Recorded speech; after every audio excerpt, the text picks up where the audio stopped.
En un estanque verde y ancho, 5 ranitas brincaban con Pancho. Cada una juguetona y feliz, todos los animales reían allí.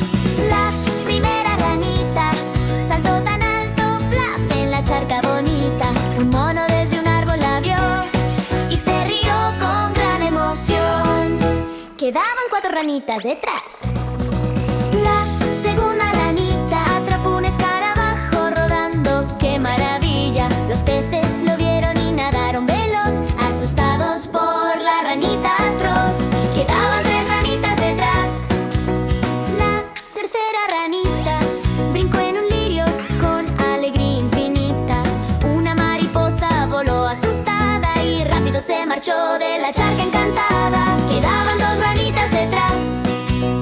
La cuarta ranita subió una piedra con un pequeño brinco. Un cangrejo cerca corrió de un salto, escapando con un gran salto alto. Solo quedaba una ranita detrás. La quinta ranita se sentó junto al estanque tan tranquila. Un pato la vio y dijo cuac, cuac, y la ranita dio un brinco hacia atrás. En ese estanque verde y ancho, 5 ranitas jugaban con gran encanto, cada una feliz y llena de diversión, viviendo juntas, todas en unión.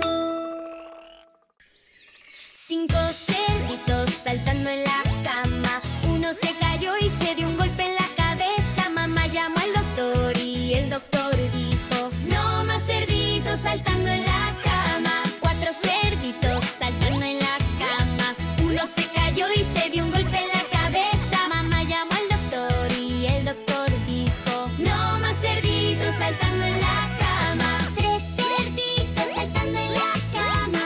Uno se cayó y se dio un golpe en la cabeza. Mamá llamó al doctor y el doctor dijo: no más cerditos saltando en la cama. 2 cerditos saltando en la cama.